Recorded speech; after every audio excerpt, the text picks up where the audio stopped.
साथ ही महेंद्र जी सर द्वारा पूरे विद्यालय के कंप्यूटर से संबंधित कार्य पूरे लगन से करना हम कभी भूल नहीं पाएंगे। सर आपके साथ वो विदाई हर पल हम नहीं भूल पाएंगे। हमारे शारीरिक शिक्षक मंगल लाल जी की बात ही अलग है। सर हर समय बच्चों को खेल सिखाने के लिए तैयार रहते थे। सुबह प्रार्थना करवाना और कभी कभी समय मिलने पर कक्षाओं में पढ़ाने जाना।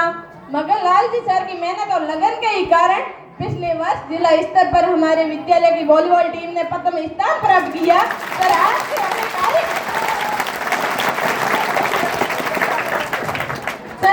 अपने कार्य के प्रति पूर्ण लगन और ईमानदारी के इस व्यवहार को हमारे लिए भूलना बहुत ही मुश्किल है। 10th के बाद हमने कला वर्ग को सुना, जिसमें हमें भूगोल, राजनीति, इतिहास जैसे विषयों से परिचय हुआ। 11th में नवल सर हमारे कक्षा अध्यापक थे। ये हमें राजनीति पढ़ाते थे। इनके पढ़ाने का तरीका तो सबसे अलग ही था। सबसे पहले नोट्स बोर्ड पर लिखवाना और बाद में उनको समझाना, पाठ खत्म होते ही टेस्ट लेना।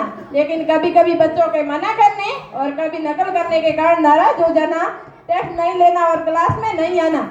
हमें प्रार्थना सभा में रोजाना सामान्य ज्ञान लिखवाना और देश विदेश की हमेशा सामान्य जानकारी देना। सर का व्यवहार बच्चों के साथ तो हमेशा बच्चों जैसा ही था।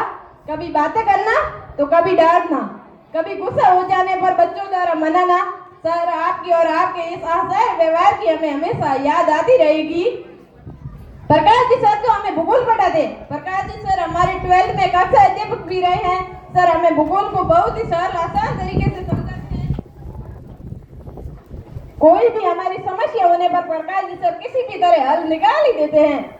सर द्वारा हमारी कक्षा का अपनी पसंदीदा क्लास बताने पर हमें बहुत खुशी होती।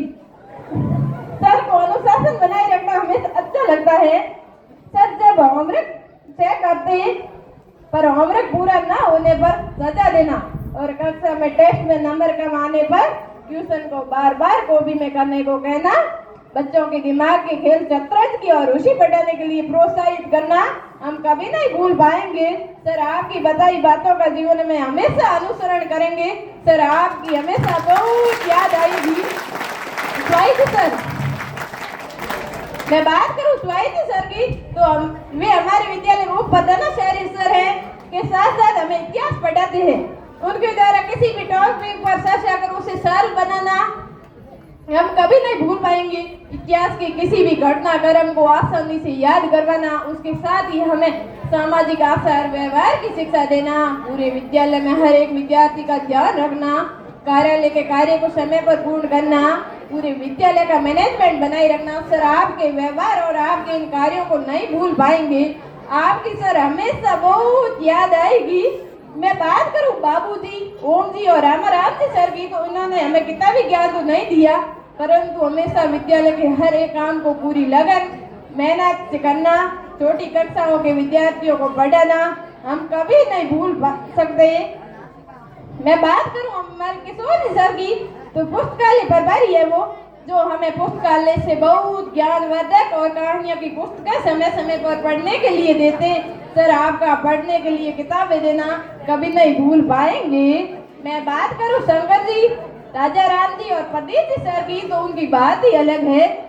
यह सर जब छोटे बच्चे जब पहली बार विद्यालय आते हैं तो उन्हें अक्षर ज्ञान के साथ साथ विद्यालय के नियम सिखाते हैं और उस कक्षाओं की शिक्षा के लिए तैयार करते हैं। एक विद्यार्थी के जीवन में प्राथमिक शिक्षा का सबसे महत्वपूर्ण योगदान होता है। सर आपकी बहुत याद आएगी। मैं बात करूं पता सर गणपत जी की तो आपसे हमारा इतना परिचय नहीं हुआ, पर आपका क्लास में कभी बार आना, हमको सामान्य जानकारी प्रदान कराना हम कभी भूल नहीं पाएंगे। मैंने विद्यालय के हर एक गुरुजी के साथ बिताए पल और यादों को आपके साथ साझा किया। मैं सभी गुरुजियों से अनुरोध करती हूँ कि मेरे से इन 4 वर्षों में कोई गलती हुई हो तो उसके लिए मुझे क्षमा करना। हमें हमेशा आपके शरणों में रखना और आपका आशीर्वाद सदा हमारे साथ बनाए रखना। हमें